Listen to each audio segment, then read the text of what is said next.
चलिए हम पढ़ रहे हैं क्लास 10 साइंस में केमिस्ट्री के अंदर दूसरा चैप्टर अम्ल क्षार एवं लवण। अम्ल क्षारक एवं लवण। अब मेरी बात सुनना, हमने वहां पे सूचक देख लिए थे, है ना। हमने बताया था कि भैया अम्ल क्या होता है, हमने अम्ल पढ़ा। अम्ल स्वाद में कैसे होते हैं? खट्टे। जो नीले लिटमस पेपर को क्या कर देते हैं? लाल। सही बात है। और क्षार कैसे होते हैं? कड़वे। जो लाल लिटमस पेपर को क्या कर देंगे? नीला। लेकिन इसकी सबंते अहिर्नियस ने डेफिनेशन बताई थी कि अम्ल को जलीय विलयन में घोलने पर ये H धनायन में टूट जाता है।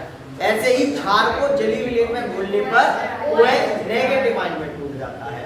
तो इसके हमने सूचक पढ़े थे भैया, इसको पहचानने के क्या और तरीके हैं? तो लिटमस पेपर हमने बताया था। लिटमस पेपर लिचेन के पौधे से बना होता है, जो बैंगनी रंजक का रंजक होता है। ठीक, इसके बाद हमने और भी कुछ सूचक देखे थे, जैसे फिनोप्थलीन, ठीक है, मेथिल ऑरेंज, हल्दी, ठीक, गंधीय सूचक भी देखे थे। आज हम उससे आगे बढ़ेंगे और हम हेडिंग डालेंगे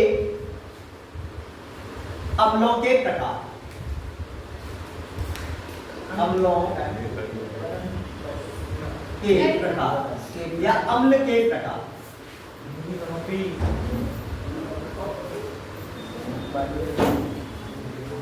अम्ल के प्रकार यानी प्रबलता के आधार पर जो अम्ल है वो दो प्रकार का होता है। याद रखना, अम्ल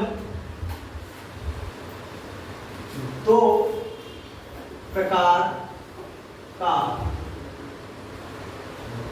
होता है। यहां तक वीडियो आ रही है? अम्ल दो प्रकार का होता है। बात समझ में आ रही है? अब अम्ल दो प्रकार का कौन सा होगा वो समझो। मैं आपको पहले तो यहाँ पे भी लिखना जरूरी है क्योंकि आप लोग लिखेंगे, ठीक, और मैं आपको एक्सप्लेन एकदम बढ़िया से करूंगा जो कि आपके समझ में आ जाए। तो पहला नंबर होगा प्रबल अम्ल। प्रबल अम्ल, ठीक। और मैं एक यहां लिखूंगा दूसरा दुर्बल अम्ल। एक हो गया प्रबल अम्ल और एक हो गया दुर्बल अम्ल, ठीक है। अब प्रबल अम्ल किसे कहते हैं? देखो, रटने की कोई आपको आवश्यकता नहीं पड़ेगी, केवल समझते चलो। प्रबल अम्ल उस अम्ल को कहेंगे जो किसी जलीय विलयन में, याद रखना, जो अम्ल जलीय विलयन में पूर्णतः वियोजित या घुल जाए, पूर्णतः वियोजित हो जाता है। जो अम्ल जलीय विलयन में पूर्णतः वियोजित, वियोजित का मतलब समझ रहे हो, घुल जाता है, पूर्ण रूप से वियोजित हो जाता है, वो अम्ल प्रबल अम्ल कहलाता है। वह अम्ल प्रबल अम्ल कहलाता है। कहलाता है। बात समझ में आ रही है? जो अम्ल जलीय विलयन में, जो अम्ल जलीय विलयन में क्या हो जाए, पूर्णतः वियोजित हो जाए, उसे हम क्या कहेंगे? प्रबल अम्ल। अम्ल दो प्रकार के होते हैं, दुर्बल और एक प्रबल। तो हमने प्रबल अम्ल के बारे में बात की है। अब प्रबल अम्ल भैया ऐसा कौन सा अम्ल है, एग्जाम्पल हम देखेंगे। अब इसको ऐसे समझना, प्रबल कौन होता है? प्रबल एकदम शक्तिशाली। प्रबल कौन होगा? शक्त, एकदम शक्तिशाली, मजबूत, बढ़िया, है ना। और दुर्बल का मतलब ऐसे ही लगता है, दुर्बल का मतलब कमजोर, है ना। तो ये शक्तिशाली, ऐसे आप याद कर लेना। प्रबल का मतलब मजबूत। अब मजबूत कब होगा? कोई चीज मजबूत कब होगी? जो ज्यादा मॉलिक्यूल्स जिसके ज्यादा आपस में टकराएंगे, यानी जो ज्यादा घुल जाएगा, वो प्रबल हो जाएगा। बात समझ में आ रही है? अब मेरी बात सुनना, एग्जांपल में इसके देखना, HCl जिसका नाम है हाइड्रोक्लोरिक,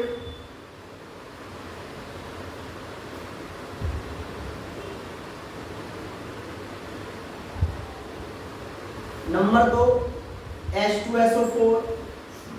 H2SO4 का नाम क्या बताओ? सल्फ्यूरिक अम्ल।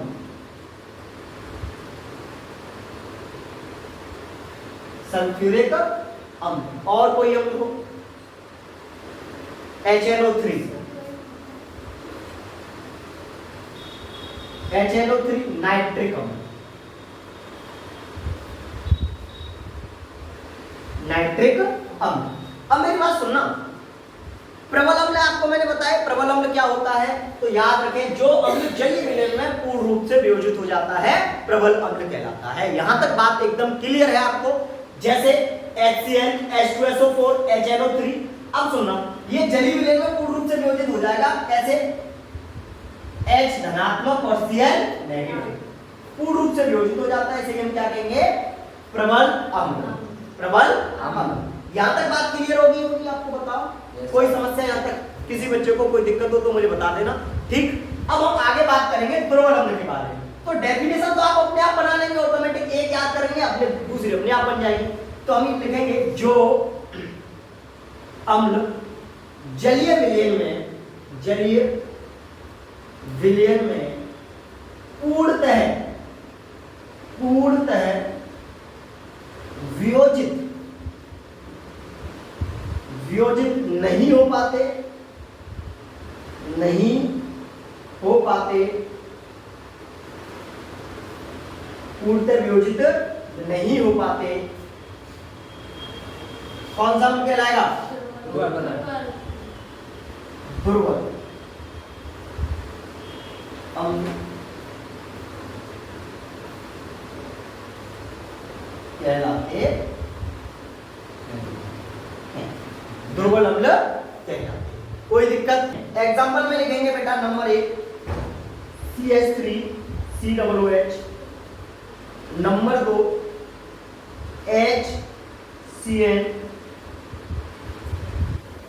ये बेटा आपका कौन सा अम्ल होता है, एसिटिक अम्ल। एसिटिक अम्ल CH3COOH। ये हाइड्रोजन साइनाइड एसिटिक अम्ल।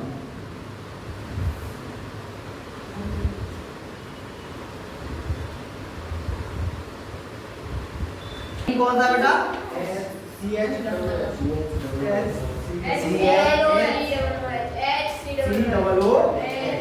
HCOOH, यानी ये मैंने आपको बताया था मेथेनॉइक अम्ल। और मेथेनॉइक अम्ल किस में पाया जाता है, लाल चींटी के डंक में पाया जाता है और नेटल के डंक में। तो लिख लेना, लाल चींटी के डंक, लाल चींटी के डंक में पाया जाता है और आपका किस में पाया जाता है, ये नेटल के डंक में। जो ठीक है, यहाँ तक किसी को कोई दिक्कत, एक बार हम रिवीजन फिर से करते हैं, देखो जल्दी से। सबसे पहले अम्ल के प्रकार कितने हैं, अम्ल 2 प्रकार का होता है आपका, एक अम्ल देखो प्रबल अम्ल और दुर्बल अम्ल। प्रबल अम्ल किसे कहते हैं, जो अम्ल जलीय विलयन में पूर्ण रूप से वियोजित हो जाता है, एकदम जाके घुल जाता है, बिल्कुल घुल जाता है, उसे क्या कहते हैं, प्रबल अम्ल। अब वो कौन कौन सा होगा भैया, HCl हो सकता है, H2SO4 हो सकता है, HNO3, HCl हाइड्रोक्लोरिक अम्ल, H2SO4 सल्फ्यूरिक अम्ल और HNO3 नाइट्रिक अम्ल। अब दुर्बल अम्ल किसे कहेंगे, ऐसा जो अम्ल जलीय विलयन में पूर्ण रूप से वियोजित नहीं होता, उसे हम दुर्बल अम्ल कहते हैं। जैसे CH3COOH एसिटिक अम्ल कहते हैं इसको, HCl इसको हाइड्रोजन साइनाइड बोलेंगे बेटा, HCOOH ये मेथेनॉइक अम्ल होता है, क्योंकि लाल चींटी के डंक में पाया जाता है और नेटल के डंक में भी पाया जाता है। यहां तक बात क्लियर। अब हम पढ़ने वाले हैं अम्लों के भौतिक गुणधर्म। हेडिंग डालो, अम्लों के भौतिक गुणधर्म। हेडिंग डालेंगे बेटा, अम्लों के भौतिक गुणधर्म। अब भौतिक गुणधर्म का मतलब समझ रहे हैं, भौतिक गुणधर्म का मतलब आप ऐसे समझें, जैसे मेरे पास ये मार्कर है, अब आप इसके बारे में क्या क्या बातें बता सकते हैं कि भैया इस मार्कर का जो शेप है वो बेलनाकार है, इसका जो एक ऊपर का जो कैप है वो ब्लैक कलर का है, नीचे का व्हाइट कलर का है, यही तो आप इसके बारे में बताएंगे। बताओ, ये लिखने के काम में आता है। तो कहने का मतलब भौतिक गुणधर्मों का मतलब होता है जिसको हम सामने से देखें, उसकी पहचान बता सके, उसके गुणधर्म के आधार पर, उसके व्यवहार के आधार पर, इसके काम के आधार पर ही तो हम क्या कर रहे हैं, इसकी डेफिनेशन बता रहे हैं। तो ऐसे ही हमें अम्ल के बारे में बताना है। तो आपने अम्ल के बारे में कैसे पढ़ा, सबसे पहले नंबर 1 आप डालेंगे, अम्ल कैसा होता है, स्वाद में खट्टा। तो हम सबसे पहले लिखेंगे अम्ल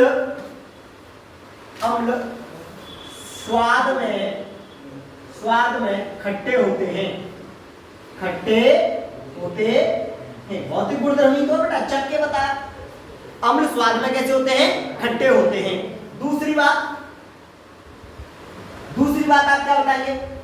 अम्ल नीले लिटमस पेपर को लाल कर देते हैं। अम्ल नीले लिटमस पेपर को लाल कर देते हैं। अम्ल क्या कर देते हैं? नीले लिटमस पेपर को लाल कर देते हैं। और तीसरी बात आप बताओ इसके बारे में क्या हो सकती है? तीसरी बात क्या हो सकती है बताओ? हमने बताया था ये जलीय विलयन में घुल जाते हैं, तो आप ये लिखें अम्ल जलीय विलयन में पूर्णतः घुल जाते हैं, या में H धनायन देते हैं। अम्ल की जो प्रकृति होती है बेटा वो कैसे होती है? संक्षारित टाइप की। यानी अम्ल जो होता है ना, जैसे आपने देखा होगा हम अचार डालते हैं, अचार को सेफ रखने के लिए उसमें हम क्या डालते हैं बताओ? छुरका। और बेटा उसमें अम्ल होता है आपका एसिटिक अम्ल, है ना। छुरके के अंदर क्या हो जाता है? अम्ल होता है आपका, है ना। तो अब वो क्या बचा रहा है? उसको संक्षारित होने से ही तो बचा रहा है ना। तो अम्ल संक्षारित प्रकृति के होते हैं।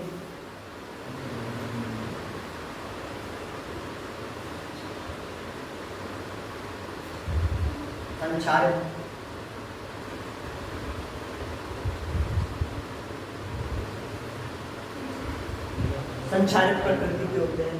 नंबर 5, अम्ल के संपर्क में अम्ल कागज त्वचा, अम्ल कागज त्वचा आदि के संपर्क में आकर उन्हें नष्ट कर देता है, उन्हें नष्ट कर देता। अम्ल कागज त्वचा आदि के संपर्क में आके नष्ट कर देता है। कहते नहीं आपने सुना होगा एसिड गिरने से एकदम त्वचा कैसी हो जाती है? जल जाती है ना। तो नष्ट कर देता है। ठीक, कोई दिक्कत यहां तक? ये इसके हो गए भौतिक गुणधर्म, है ना। आपको कोई 4 भौतिक गुणधर्म लिख के आने हैं, कोई दिक्कत नहीं है। देखो एक बार मैं फिर से आपको बता दे रहा हूं। अम्ल के भौतिक गुणधर्म: अम्ल स्वाद में खट्टे होते हैं, अम्ल नीले लिटमस पेपर को लाल कर देते हैं। नंबर 3, अम्ल जलीय विलयन में H धनायन देते हैं। नंबर 4, अम्ल संक्षारित प्रकृति के होते हैं। नंबर 4, अम्ल कागज त्वचा छोटी सी मिस्टेक हो जाती है हिंदी में, तो आप एडजस्ट कर लेना, आदि के संपर्क में आकर उन्हें नष्ट कर देता है। ये तो हो गए इसके भौतिक गुणधर्म। कोई दिक्कत कोई समस्या यहां तक आप नोट कर सकते हैं, है ना। उसके बाद हम देखेंगे इसके रासायनिक गुणधर्म। नोट हो गई सभी? समझ में तो आ रहा है एकदम बढ़िया तरीके से? कोई दिक्कत हो तो बता देना।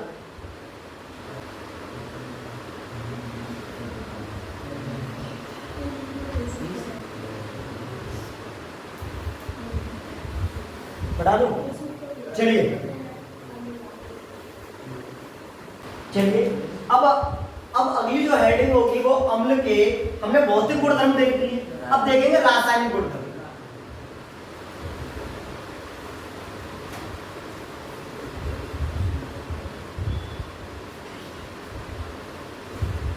अम्ल के रासायनिक गुणधर्म। ठीक, कोई दिक्कत यहां तक? अब मेरी बात सुनना, रासायनिक गुणधर्म के अंदर आप हेडिंग डालेंगे, सबसे पहले रासायनिक गुणधर्म के बारे में बात करो। रासायनिक गुणधर्म का मतलब ऐसे पहचाने, जैसे इसको मान लो मेरे पास मार्कर है, इसको बाहर से देखने पर जो हमें अपने अंदर जो विचार आ रहे हैं वो इसके मान लो भौतिक गुणधर्म, लेकिन इसको हम क्या करें कि अम्ल में डाल के देखें तो देखिए इस प्लास्टिक का क्या होगा। आप सोचते होंगे आग में डाल के देखें तो क्या होगा, है ना। इसको तापमान में रख के देखें तो क्या होगा, इसको एकदम ठंडे तापमान में रख के देखें तो क्या होगा। तो इसके गुणधर्म कौन से कहलाएंगे? रासायनिक गुणधर्म। कौन से कहलाएंगे? रासायनिक गुणधर्म, है ना।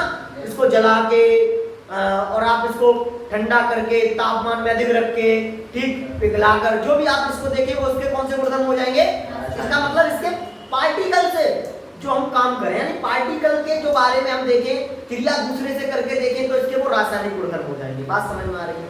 ठीक। अब मेरी बात सुनो, नंबर 1 सबसे पहले हम अम्ल को धातु के साथ डाल के देखें, और धातु आप जानते हैं जो चमकीली होती हैं, आगे हम चैप्टर भी पढ़ाएंगे आपको, है ना। अब हेडिंग डालेंगे अम्ल की धातु से क्रिया, अम्ल की धातु से क्रिया, अम्ल की धातु से क्रिया। तो ज्यादातर सभी बच्चे कौन सी धातु जानते हैं? या तो भैया लोहा जानते हैं, लोहा यानी आयरन, Fe आयरन, और ज्यादातर एक और धातु देखी होगी कॉपर, Cu कॉपर, कॉपर को हम कहते हैं तांबा या तांबे का तार, तांबा। कोई दिक्कत? और भी आपकी धातु है, जैसे मैंने आपको बताया होगा सोडियम, पोटेशियम, ठीक है, ये धातु है सारी की सारी, मैग्नीशियम।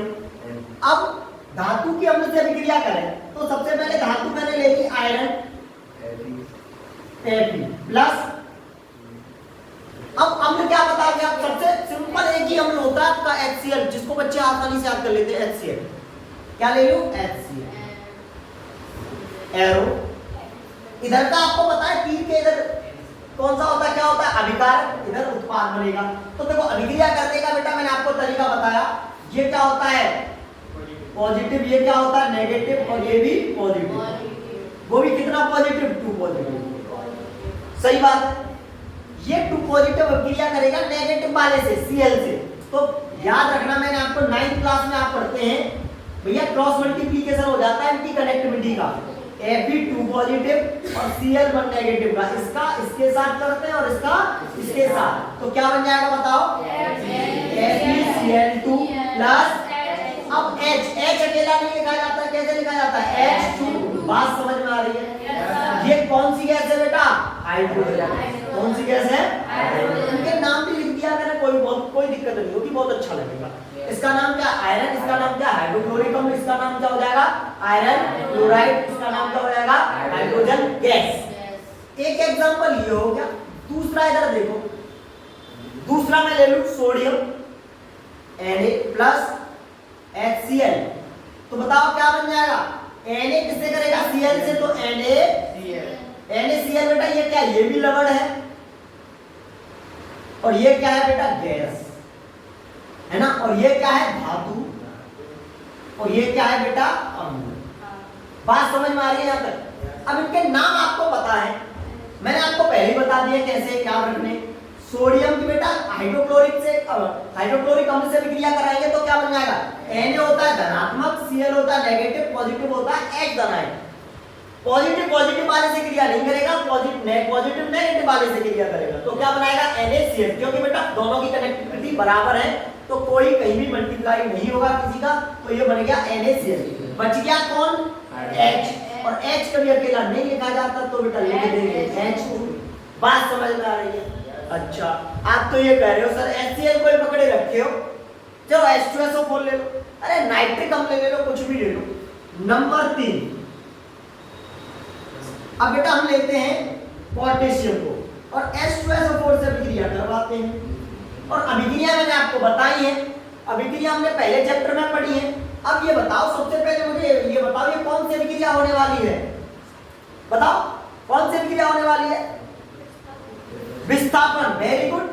अब बेटा विस्थापन अभिक्रिया में क्या होता है? अधिक अभिक्रियाशील तत्व कम अभिक्रियाशील तत्व को विस्थापित कर देता है, तो भैया के। और ये कैसे पहचाने? तो मैंने आपको एक संकेत श्रेणी बताई थी, कलुआ ने कार मांगी और जा बैठी पत्थर पर, हे कालूपारा कूद और नाच, आजा कूद और नाच। ये मैंने आपको याद करवाई थी इससे। अब मेरी बात सुनो, पोटेशियम हाइड्रोजन से ज्यादा क्रियाशील है, तो ये हाइड्रोजन से कहेगा चल भाग। और K2 कैसे बनेगा पता है? ये होता है पॉजिटिव, और SO4 की जो कनेक्टिविटी होती है, संयोजकता होती है, वो कितनी होती है? -K2 negative, -K2। ये जाएगा बेटा इस K2 के पास, तो ये बन जाएगा K2, और ये बेटा SO4 क्यों रहेगा? क्योंकि यहाँ 1 है केवल अकेला पॉजिटिव, तो SO4 प्लस यहाँ कौन बच गया बेटा? H2, तो बेटा ये लिख दिया H2। आप अगर सही इनको अभिक्रियाओं को संतुलित करना चाहें तो संतुलित कर लेना। तो यहाँ से बेटा एक चीज आपको दिखाई दे रही होगी, ये तीनों अभिक्रिया मैंने दी तो तीनों अभिक्रियाओं में आपको एक चीज कॉमन दिखाई दे रही है, इसमें भी हाइड्रोजन गैस निकल रही है, इसमें भी हाइड्रोजन गैस निकल रही है। बात तो सत्य है। तो आप डेफिनेशन तो ये बना सकते हैं कि धातु अम्ल से अभिक्रिया करके, ये क्या हो रही है, अभिक्रिया करके लवण तथा हाइड्रोजन गैस देते हैं। बात समझ में आ रही है? या बनाते हैं, जैसे आपकी इच्छा, कोई दिक्कत नहीं है, बनाना मैं सिखाऊंगा। अब एक और एग्जांपल आप देख लें बेटा, नोट पॉइंट में लिख लेना इसको। Cu की अभिक्रिया अगर मैं HCl से करवाऊं तो क्या कोई अभिक्रिया होगी? तो याद रखना यहाँ कोई अभिक्रिया नहीं होगी, तो ये लिख देना अभिक्रिया नहीं होगी। इसका रीजन क्या है? रीजन इधर देखो भैया, हमने सक्रियता श्रेणी यानी विस्थापन अभिक्रिया में सक्रियता श्रेणी आपको पढ़ाई थी, और क्या थी वो? कलुआ ने कार मांगी और जा फेंकी, जेड और जा फेंकी पत्थर पर, हे कालू तारा HD आजा कूद। जो भी है बेटा आजा तक रहने तो कोई दिक्कत नहीं, ये यूं कर दो। अब सुनना बेटा, ये क्या है? पोटेशियम, ये है सोडियम, ये है कैल्शियम, ये है मैग्नीशियम, ये है एल्यूमिनियम, ये है जिंक, ये आयरन, लेड, हाइड्रोजन, कॉपर और मरकरी, और बेटा चांदी और सोना। अब मेरी बात सुनना बेटा, यहाँ हमने पढ़ा था कि जो ऊपर की ओर अगर हम ऐसे चले तो इनकी क्रियाशीलता का क्रम बढ़ता है। तो सबसे ज्यादा, सबसे कम क्रियाशील कौन है? सोना, उससे ज्यादा चांदी, उससे ज्यादा पारा, उससे ज्यादा कॉपर, उससे ज्यादा हाइड्रोजन। तो एक बात बताओ, हाइड्रोजन ज्यादा क्रियाशील है किससे? कॉपर से। तो क्या कॉपर हाइड्रोजन को विस्थापित कर पाएगा? क्या कॉपर हाइड्रोजन से क्रिया कर पाएगा? नहीं कर पाएगा। एक बात याद रखें कि याद रखना, ये जो पोटेशियम है, पोटेशियम को सोडियम नहीं हटा सकता, लेकिन पोटेशियम को सोडियम हटा देगा, लेकिन सोडियम पोटेशियम को नहीं हटा पाएगा। यानी अपने से ऊपर वाला जो तत्व है वो अपने से नीचे वाले को तो हटा सकता है, लेकिन नीचे वाला ऊपर वाले से क्रिया नहीं कर सकता। इसीलिए ये रीजन है कि भैया ये कॉपर है, हाइड्रोक्लोरिक अम्ल से अभिक्रिया या किसी अम्ल से अभिक्रिया नहीं करता। कोई दिक्कत नहीं आ रहा समझ? यहाँ तक समझ में आ गया? एक एक चीजें आपको बेटा मैंने आपको समझा दी है, यहाँ तक आप लिख लें। और डेफिनेशन बेटा मैं आपको यहाँ लिख दे रहा हूँ। देखो डेफिनेशन क्या बन गई, देखो आप डेफिनेशन में लिखेंगे अम्ल धातु या धातुओं से अभिक्रिया करके, अम्ल धातुओं से अभिक्रिया करके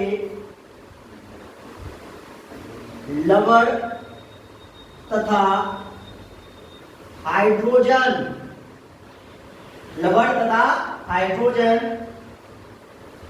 गैस बनाते हैं।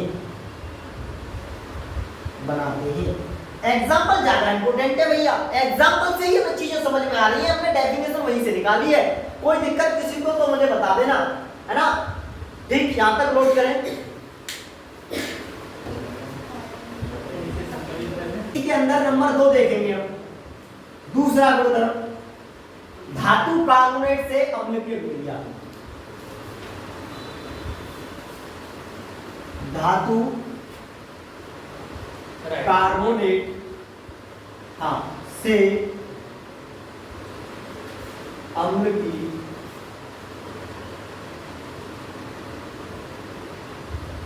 अभिक्रिया। धातु कार्बोनेट से अम्ल की अभिक्रिया, एक एक चीज आपको समझ में आएगी, बस आप पढ़ते रहिए ध्यान से। ठीक, धातु कार्बोनेट क्या होता है? सबसे पहले यहां से बात करेंगे हम कि हमने हेडिंग तो लगा दी कि धातु कार्बोनेट से अम्ल की अभिक्रिया। अब धातु कार्बोनेट है क्या? अब समझो धातु कार्बोनेट क्या है।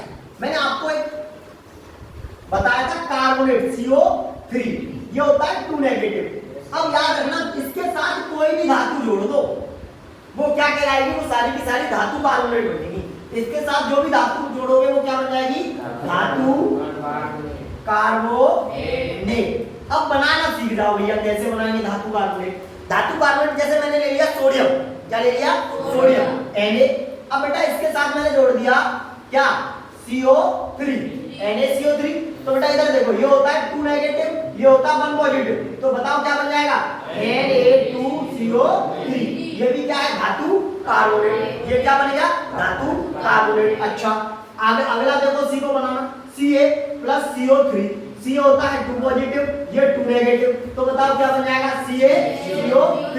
किसी को कोई दिक्कत कोई समस्या हो तो बताओ। धातु कार्बोनेट ऐसे बनते हैं, आप किसी का भी बना सकते हैं, कोई समस्या यहाँ तक। अब आगे बढ़े थोड़ा सा, चलिए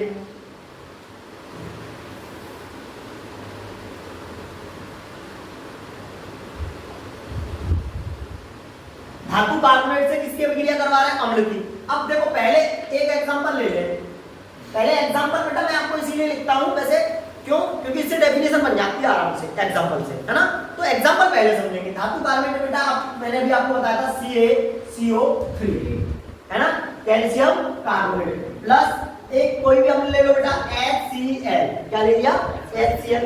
अब समझो C होता है 2 पॉजिटिव, ये होता है CO3 2 नेगेटिव, H होता है पॉजिटिव, Cl होता है नेगेटिव। ये करना आ गया तो आप रिएक्शन कर लेंगे आराम से। अब इधर देख लें, Ca किससे अभिक्रिया करेगा, Cl से, तो बेटा क्या बन जाएगा CaCl2 calcium chloride, calcium chloride. अब मेरी बात सुनो, कौन कौन बच गया, CaCO3 और बेटा कौन बच गया, हाइड्रोजन, हाइड्रोजन। अब हाइड्रोजन बच गया तो और बेटा एक बन जाएगा आपका CO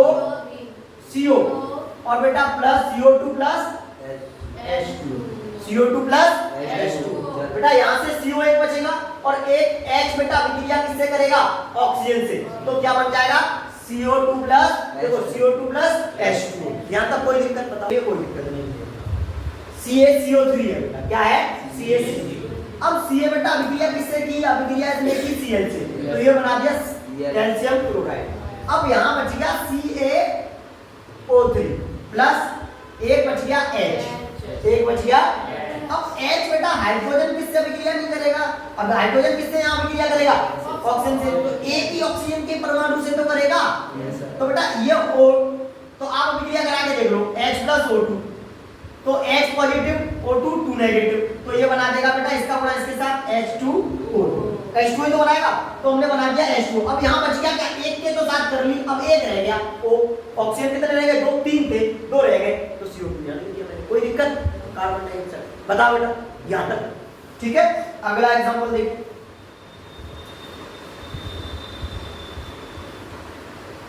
चलिए एक और एग्जांपल देख लें। अरे बोलो, यस सर। अच्छा एक और धातु कार्बोनेट बनाओ, पहले मुझे एक धातु कार्बोनेट बताओ, बोलो बना के देखो। अरे Na अभी बताया था, क्या था, NaCO3 के साथ अभिक्रिया बेटा करवाना, तो ये बन जाएगा Na2CO3, Na2 प्लस इसकी अभिक्रिया बेटा HCl से करा के देखना।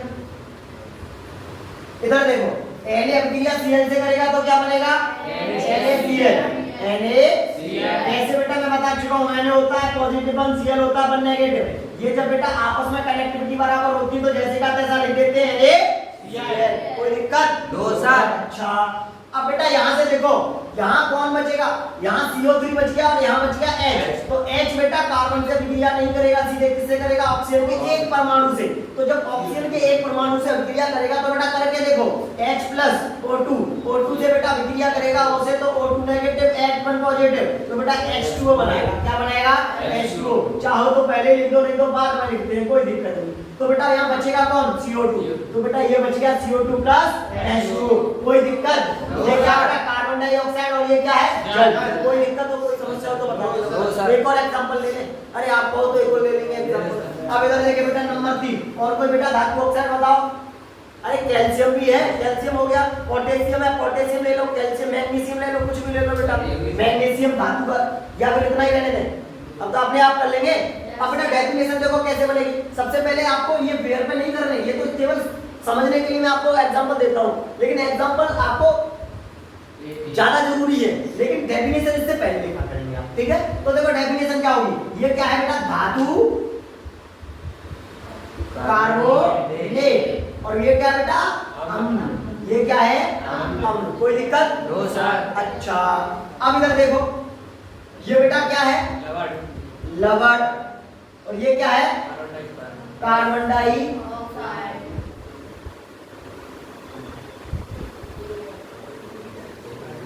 ऑक्साइड। और बेटा ये क्या है? हाइड्रोजन नहीं, सॉरी, जल है बेटा, जल। दिमाग पता नहीं। अच्छा, एक और अभिक्रिया करके देखना बेटा, CaCO3 plus H2SO4। CaCO3 plus H2SO4, दूध का दूध, पानी का पानी। अभी होगा देखो, सुनो, ये 2 पॉजिटिव और SO4 2 नेगेटिव, तो बेटा ये दोनों आपस में अभिक्रिया करेंगे पॉजिटिव नेगेटिव वाले से, तो CaSO4 प्लस कौन बच गया? CO3 और यहाँ H2, तो बेटा कोई दिक्कत नहीं, ये भी बेटा CO2 बनाएगा प्लस H2O बनाएगा। तो वही बात आ गई।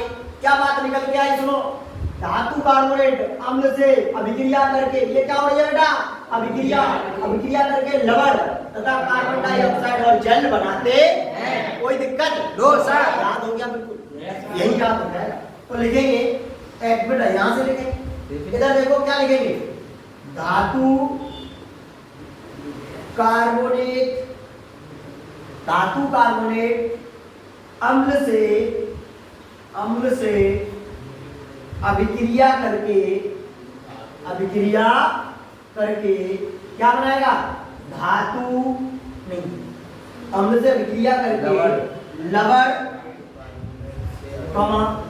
कार्बन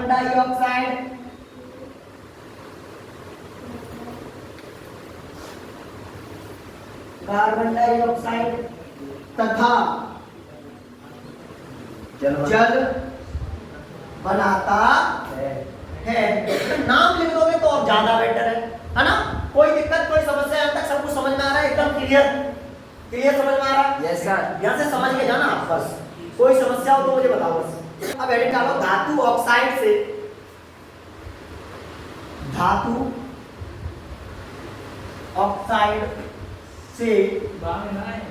अम्ल की क्रिया। धातु ऑक्साइड से अम्ल की क्रिया। अब समस्या हाँ, नंबर 3। अब समस्या और आ गई, धातु ऑक्साइड क्या है भैया? तो धातु ऑक्साइड कुछ नहीं है, ज्यादा टेंशन लेने की जरूरत नहीं है, हमें तो टेंशन नहीं लेनी आपको, है ना? टेंशन लेने का नहीं, टेंशन देने का। इधर देखो, इधर देखिए बेटा, धातु कार्बोनेट पहले बनाना सीखेंगे आराम से। धातु कार्बोनेट, धातु को जानते हो? धातु जो चमकीली होती है, जैसे लोहा, चांदी, सोना, सब कुछ धातु है। अब इधर देखो, धातु ऑक्साइड बना रहे हैं। क्या बना रहे हैं? ऑक्साइड। ऑक्साइड में ऑक्सीजन तो जुड़ेगी, तो इधर देख लो, मैग्नीशियम तो धातु है, Mg प्लस O2, तो क्या बना था? MgO, यही तो था धातु ऑक्साइड। अब Mg के बाद बेटा हमने और क्या पढ़ा था? C के साथ पढ़ा था, Cu प्लस O2, तो क्या बन जाता बेटा? CuO। कोई दिक्कत? No sir. अब ये तो मैंने आपको बनाना सिखाया, ये क्या बन गया? Magnesium oxide. और ये क्या बन गया? Copper oxide. कोई दिक्कत? No sir. अच्छा, मिटा दूं? Yes sir. अब इधर देखो, नंबर 1 एग्जांपल, MgO, इसकी अभिक्रिया किसके साथ करवानी है बेटा? बोलो, HCl के साथ। तो बेटा एक बात बताओ, Mg 2 positive, O2 2 negative, H 1 positive, Cl 1 negative, तो ये बताएगा बेटा MgCl2। MgCl2 बनाएगा या नहीं? ये बेटा अपने दिमाग में रख के सब चलना, ये तो मैं आपको बता देता हूँ ना बेटा। ये बना दिया MgCl2। अब O2 के साथ बेटा H2 जाएगा, तो सीधी सी बात है, क्या बनाएगा?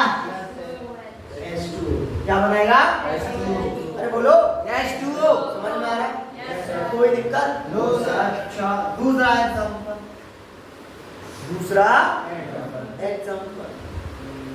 CuO के साथ ले लो, H2SO4 ले लो उसके साथ, लो Cu 2 पॉजिटिव और 2 नेगेटिव। अब देखना, H 1 पॉजिटिव, ये 2 नेगेटिव, Cu बेटा इसके साथ करेगा तो CuSO4 प्लस। अरे कोई दिक्कत है? संतुलित आप कर लेना, संतुलित आप कर लेंगे। अब बेटा एक बात सुनो, ये क्या है? धातु, ऑक्साइड, और ये क्या है? अम्ल। बेटा ये क्या हो रही है? अभिक्रिया। और ये क्या बना रहा है? लवण। और ये क्या है? जल। कोई समस्या? डेफिनेशन देगा ना बेटा। डेफिनेशन क्या बनेगी? अरे तुम तो समझदार हो, बना लोगे ना? क्या बनाओगे? धातु, ऑक्साइड, ऑक्साइड, अम्ल से अभिक्रिया